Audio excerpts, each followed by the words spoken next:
Olá, mais uma vez nós vamos trabalhar aqui com o estudo de O Livro dos Espíritos, aqui com os amigos que frequentam esta página do Centro Espírita Eurípides Barçanufo de Ipiaçu e também o canal Pátria do Evangelho, do YouTube. Eu sou Gilmar Divino e nós vamos conversar um pouco sobre o capítulo 3º do livro 1º de O Livro dos Espíritos, que fala sobre a criação. E vamos com o item número 59. Esse item 59, gente, é um item explicativo. Então, o que eu posso fazer aqui é ler a explicação de Kardec, que é referente aos estudos que nós fizemos anteriormente, e após a leitura fazer alguns comentários, porque não tem como eu enriquecer aquilo que já está rico, que é o conhecimento que Kardec traz no Livro dos Espíritos. No caso, talvez eu esteja dando aqui a minha opinião a respeito da ideia e da informação de Allan Kardec. Beleza? Então vamos lá. Item 59, primeiro parágrafo, diz o seguinte: os povos formaram ideias muito divergentes sobre a criação, segundo o grau de seus conhecimentos. A razão, apoiada na ciência, reconheceu a impossibilidade de certas teorias. Aquela dada pelos espíritos confirma a opinião admitida há longo tempo pelos homens mais esclarecidos. Bom, aqui Kardec abre o tema, para falar sobre a questão das divergências, sobre a criação. A objeção que se pode fazer a essa teoria é que está em contradição com o texto dos livros sagrados. Mas um exame sério faz reconhecer que essa contradição é mais aparente que real, e que ela resulta da interpretação dada a um significado frequentemente alegórico. Aqui ele começa a falar sobre a questão da informação que é trazida na Bíblia a respeito da criação, a história de Adão e Eva, a história da criação do mundo, como Deus teria na informação bíblica, criado, que ele fez aparecer o elemento material, fez as estrelas, e ele coloca ali uma sequência, na criação. Primeiro, Deus teria formado o mundo. Depois, ele separou, as águas no firmamento e embaixo. Naquela época se pensava que existia, um reservatório de água, no céu, por causa das nuvens. Hoje a gente conhece o sistema que forma as nuvens, que é a evaporação e tal. Mas naquela época não. Então as pessoas recebiam as informações, talvez pela espiritualidade, mas elas interpretavam e escreviam daquela forma que elas entendiam.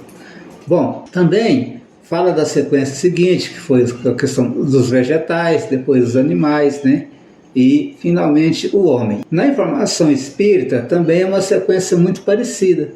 Essa informação que os espíritos falam para nós.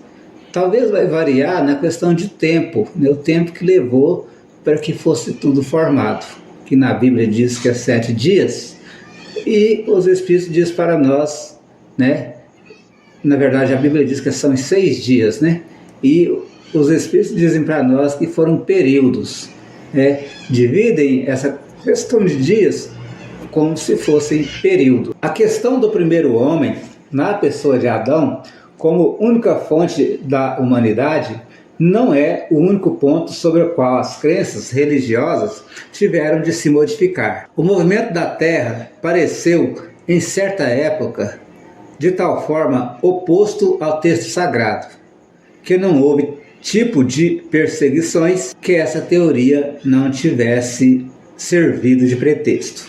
E todavia a Terra gira, malgrado os anátemas, não podendo hoje ninguém contestá-lo sem agravar a própria razão. Kardec vai traçar aqui um paralelo também com a ciência, que à medida que a ciência foi nos esclarecendo, nós fomos percebendo que não era bem da forma que estava escrito na Bíblia. Talvez o que está escrito na Bíblia a gente tenha que interpretar, porque se for para levar ao pé da letra, muitas informações ali batem com questões que a ciência esclareceu que funciona diferente. A Bíblia diz igualmente que o mundo foi criado em 6 dias e fixa a época em torno de 4.000 anos antes da era cristã. Aqui, Kardec vai então começar a falar sobre a questão dos dias, né, dos períodos em que o mundo foi criado. E vai fazer essa analogia que nós estamos falando. Em vez de dias, cada dia representaria aí algum tempo, né, algumas centenas, talvez alguns milhares de anos, né? Alguns milhões de anos, talvez. Antes disso, a Terra não existiria. Foi tirada do nada. E ele fala, o texto é formal, né? Eis que a ciência positiva, a ciência inexorável, veio provar o contrário. Quer dizer que existia sim, né? Existia, né? E foi, então, de outra forma que teria ocorrido a criação do mundo. Mas a gente pode considerar, né, uma forma poética que os escritores, né, intuíram então os homens de então a falar sobre o tema. A formação do globo está escrita em caracteres perenes no mundo fóssil, estando provado que os 6 dias da criação indicam períodos, né?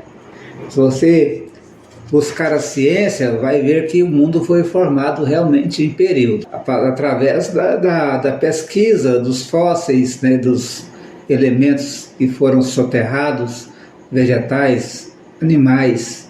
A forma que foi colocada as camadas de terra mostra que o planeta teve períodos em cima de períodos, e foi isso que mudou, né, que transformou a face do planeta para ser o que ele é hoje em dia. A formação do globo está escrita em caracteres perenes no mundo fóssil, estando provado que os 6 dias da criação indicam períodos, cada um podendo ser de várias centenas de milhares de anos. Isto não é um sistema, uma doutrina, uma opinião isolada.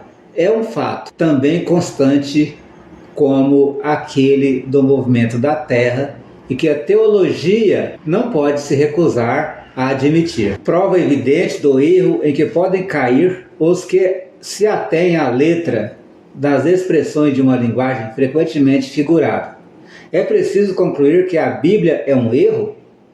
Não, mas que os homens se equivocaram ao interpretá-la. Bom, aí Kardec esclarece que nós, né, estamos sendo testemunhas de que o planeta teve uma transformação que levou vários períodos, e seriam períodos diferentes de um dia, mas que a Bíblia não está por isso equivocada, mas por ter sido escrita, gente, de uma forma poética e de uma forma, vamos dizer assim, que foram se juntando, né, as partes. A Bíblia não é um livro só, são vários livros escritos em vários períodos, em várias épocas, né? Tem livro que data de até 2000 anos depois do outro. Então, um livro que começou a ser escrito, uma página que começou a ser escrita há 6.000 anos e foi terminada, né, no caso, em tese, há cerca de 2.000 anos. Então, não dá para a gente poder encontrar uma sequência que não tenha, né, algumas informações que foram passadas e que devem ser interpretadas a respeito. A ciência, escavando os arquivos da Terra, reconheceu a ordem pela qual os diferentes seres vivos apareceram em sua superfície.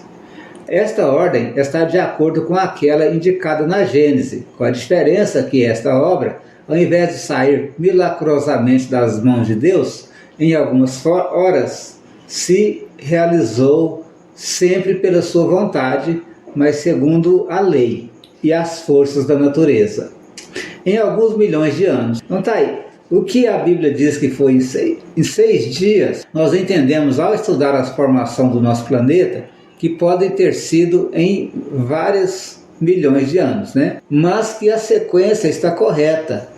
A sequência que a Bíblia indica da criação dos seres, da criação das coisas. O que muda é apenas o período, apenas o prazo, apenas o número de dias ou de anos, né, no qual tudo teria ocorrido. Deus ficou, por isso, menor ou menos poderoso? Sua obra ficou menos sublime por não ter o prestígio da instantaneidade? É claro que não, né, gente? Se Deus pode não ter criado assim em 6 dias, mas sim em 6 períodos. Mas nem por isso ele deixa de ser Deus. Vamos entender que Deus não existe da forma que nós existimos. Ele é um ser presente no passado, no presente e no futuro. Deus não se prende nessa linha temporal que nós vivemos.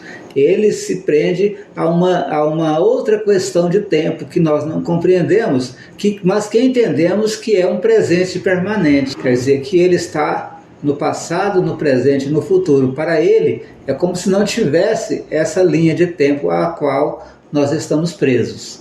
Então, ele criou sim a Terra em períodos, em milhões de anos, mas para Deus isso não representa milhões de anos, como representa para nós. Isso pode representar sim 6 dias, como 6 horas, talvez até 6 minutos.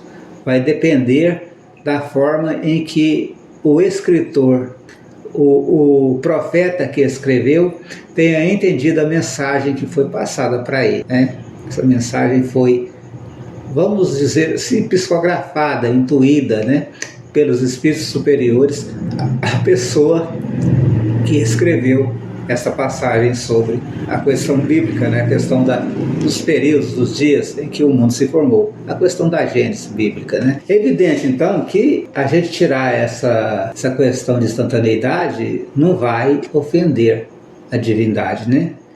Não, evidentemente, seria preciso fazer-se da divindade uma ideia bem mesquinha, para não se reconhecer sua onipotência nas leis eternas que estabeleceu para reger os mundos. A ciência, longe de diminuir a obra divina, nos-la mostra sob um aspecto mais grandioso e mais conforme as noções que temos do poder e da majestade de Deus, pela razão mesma de se cumprir sem derrogar as leis da natureza. Então, tudo o que aconteceu, que a Bíblia narra que foi em 6 dias, ocorreu sim em 6 períodos, em tempos, né, mais ou menos prolongados, até surgir então a raça humana no mundo. E isso não tira de Deus o seu poder, a sua divindade. Porque o fato de acharmos que Deus não tem condição de fazer as coisas em 6 dias, né, não é a mesma coisa de que estudamos. Nós estudamos e vimos que as coisas foram feitas em períodos de milhões de anos, né? Mas Deus, se quisesse tê-lo feito em 1 minuto, ou 2, ou 3, ele faria, porque ele é Deus, né? Mas não foi assim que nós aprendemos ao estudar a natureza. Então não dá para a gente poder ir contrário ao que está, né, na informação patente que a gente está vendo, que a ciência pesquisou, simplesmente porque interpretamos os períodos de dias que está escrito na Bíblia como se fossem dias de 24 horas. E na verdade não foram dias de 24 horas. A ciência, de acordo nisso com Moisés, coloca o homem em último lugar na ordem da criação dos seres vivos. Todavia, Moisés indica o dilúvio universal no ano de 1654 do mundo. Quer dizer, a partir da criação, 1654 anos depois, na Bíblia, né, teria ocorrido o dilúvio. Mas na geologia, enquanto a geologia, né, nos mostra o grande cataclismo anterior à aparição do homem. Gente, eu vou abrir aqui um parêntese, né, a respeito dessa questão desse cataclisma que teria ocorrido, que teria sido o dilúvio. Sim, antes da aparição do homem, aconteceram na Terra vários fenômenos naturais, inclusive dilúvios, né, que teriam ocorrido. Mas, estudando ali o local onde estaria o Noé, né, que aquele personagem bíblico, né, que teria feito ou construído uma arca, nós temos ali a região do Mar Morto, né? E existe uma teoria que, se eu achar na internet, eu coloco alguma coisa aí para vocês pesquisarem, se não fica naquilo que eu estou lembrando mesmo, talvez até eu esteja falando uma bobagem aqui. Existe uma teoria de que houve uma época em que o mar, o oceano, né, o Mediterrâneo, me parece, teria derramado suas águas e essas águas teriam atingido aquela região ali do Mar Morto. E nesse período, então, esse Mar Morto, ele teria, que hoje ele é morto, porque só um riozinho, né, que cai lá nele. E aí, gente, nesse período que teria ocorrido isso, o mar teria aumentado de volume rapidamente e todas as pessoas tiveram que fugir do local, levando os seus carneiros, né, suas galinhas, os seus animais, os seus camelos, tudo, e muita gente pereceu nessa fuga, né, dessa enchente, né, espetacular que teria ocorrido. E como essas pessoas depois passaram a contar essa história muitas vezes, então ficou, né, registrado no subconsciente ou na história, na cultura, de que teria ocorrido um dilúvio e que teria então a família de Noé se escapado ali, né, fugindo ali daquela enchente, né, e teria toda aquela questão daquela arca e tal, daquele passarinho, daquela pombinha que soltou para poder ver se tinha alguma coisa verde e tal. Tudo isso aí pode ter sido criado depois, né? A história foi enfeitada, mas na verdade o que teria ocorrido seria uma fuga alucinada de uma enchente que ninguém saberia dizer de onde que estava vindo tanta água, né? E depois disso o mar foi secando novamente, né? Até que ele chega no estado que está hoje, né? Vou só ver aqui, gente, qual que é o rio que cai lá no Mar Morto, que eu me esqueci. É o Rio Jordão, né? O Rio Jordão que cai lá. E é apenas esse rio. E então o Mar Morto está realmente morrendo, né? Eu vou tentar achar o link dessa história e depois talvez contar ela de uma forma melhor, só me lembrando, para vocês entenderem. Enquanto a geologia nos mostra o grande cataclismo anterior à aparição do homem, atendendo que até hoje não se encontrou nas camadas primitivas qualquer traço de sua presença, nem de animais da mesma categoria, sob o ponto de vista físico. Mas nada prova que isso seja impossível. Várias descobertas já fizeram surgir dúvidas a respeito. Pode ocorrer que, de um momento para outro, se adquira a certeza material dessa anterioridade da raça humana. E então se reconhecerá que sob esse ponto, como sobre os outros, o texto bíblico é uma alegoria. Então o Kardec faz alusão de que se a humanidade já existiu, né, há um tempo bem anterior ao que está nos registros, né, e esses dilúvios que ocorriam na época primitiva, a humanidade já estivesse ali, né, se isso um dia poder ser provado, também nesse ponto estaríamos diante de uma alegoria ali na Bíblia, né? A questão é de saber se o cataclismo geológico é o mesmo a que assistiu Noé. Será que é o mesmo, né? Ora, o tempo necessário à formação de camadas fósseis não permite mais confundi-los, e do momento em que se encontrem os vestígios da existência do homem antes da grande catástrofe, ficará provado ou que Adão não foi o primeiro homem, ou que a sua criação se perde na noite dos tempos. Contra a evidência não há raciocínios possíveis. Seria preciso aceitar esse fato como se aceitou aquele do movimento da Terra e dos 6 períodos da criação. Bom, então aqui nós vamos encontrar Kardec falando da questão de Noé, né? E esse fato que eu disse logo atrás, né, teria sido uma teoria agora mais recente do que teria acontecido, né? E a questão dos 6 períodos da criação é que, estudando geologicamente o planeta Terra, dá para dividir 6 partes, né, a criação do planeta Terra. A existência do homem antes do dilúvio geológico, em verdade, é ainda hipotética, mas eis aqui o que é menos. Kardec fala que em hipótese, né, pode ser que o homem tenha existido antes do dilúvio geológico. Fechou então uma época que teve chamada a Era do Gelo, congelou o mundo inteiro, né? Nessa época é provável que o homem já estivesse na Terra, virou gelo todo o planeta, né? E existia um período em que as formações dos continentes eram uma formação só, isso se chamava Pangeia. Mas isso é tanto tempo atrás, muito antes da humanidade aparecer na Terra, né? Então houve fenômenos de dilúvios, de água, de vulcões, né? Demais mesmo no nosso planeta. Agora o homem pode ter presenciado muitos desses fenômenos, né? Mas eles precisam provar isso, né? De que forma nós vamos provar isso? Com o tempo, né? Quem sabe a ciência um dia prove isso, né? A existência do homem antes do dilúvio geológico, em verdade, é ainda hipotética, mas eis aqui o que é menos. Admitindo-se que o homem apareceu pela primeira vez sobre a Terra 4.000 anos antes de Cristo, se 1.650 anos depois toda a raça humana foi destruída, à exceção de uma só família, disso resulta que o povoamento da Terra data de Noé, quer dizer, de 2.350 anos antes da nossa era.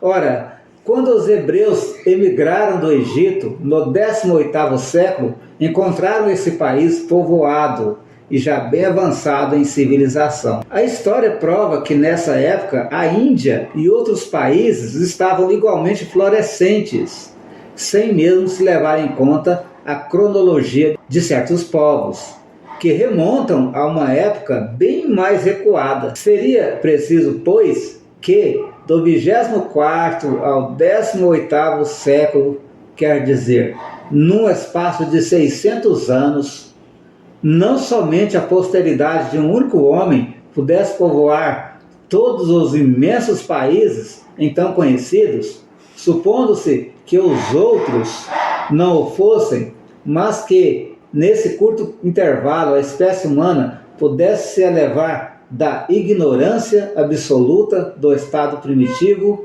ao mais alto grau de desenvolvimento intelectual, o que é contrário a todas as leis antropológicas. Gente, além disso, que eu acabei de ler aqui, olha, nós temos as raças brancas, negras, né? Raças não, nós temos as etnias brancas, negras, amarela, e tem também as pessoas de pele vermelha, né? E a partir de 600 anos, como é que teria acontecido aí pessoas de todas as formas assim? Notamos que isso pode ter levado muito mais tempo, né? Não dá para acreditar que tenha sido assim, né, gente? A diversidade das raças, então, ela vem ainda e apoia essa opinião que eu estou falando, ó.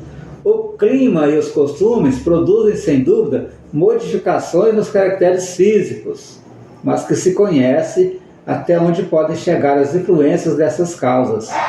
Um exame, por exemplo, gente, das pessoas originárias na África, que é um lugar mais quente, né? O sol muito forte, então as peles das pessoas escureceram para absorver a luz, né? E para se defender do calor, né? Uma forma que o corpo humano encontrou para poder ficar mais forte diante do forte sol quente, do calor imenso ali naquela região. Por isso as pessoas têm a pele escura. E já na região do gelo, nas regiões mais geladas, as pessoas são brancas, porque o corpo humano se adaptou ao local para absorver mais calor, né? E a partir daí sentir menos frio. Por isso as pessoas têm a pele branca dessa região. E depois, em cada região, devido a fatores climáticos, houve essas mudanças, né? Genéticas, inclusive, depois, nas pessoas. E por isso tanta variedade de pessoas, de diversidade que existe hoje no mundo. E isso não aconteceu em 600 anos, como estaria ali na Bíblia. E muito menos em 4.000 anos, né? Porque ali, gente, porque na Bíblia tem há o período de Adão e Eva, depois morre todo mundo, fica só Noé com a família.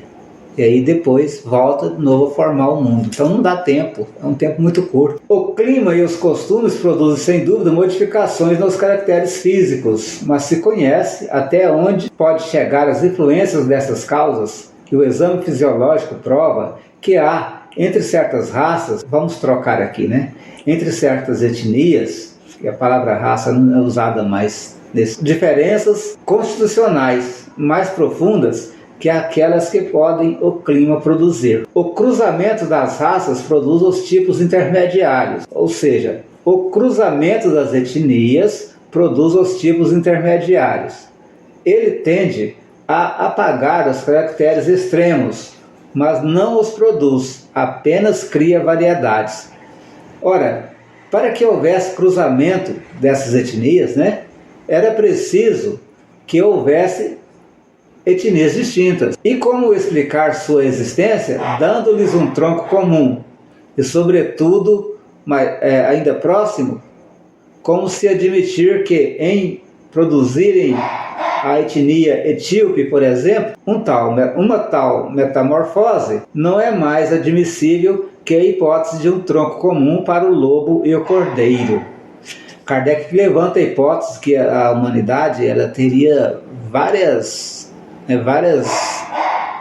ramificações, né, vindas de antigamente, não é isso? De quando o ser humano desceu das árvores, ainda para ganhar a planície e evoluir, né? Existe, inclusive, hoje, tecnicamente, os cientistas falam do homem de Neandertal, né? De outros homens, outras raças humanas que existiam.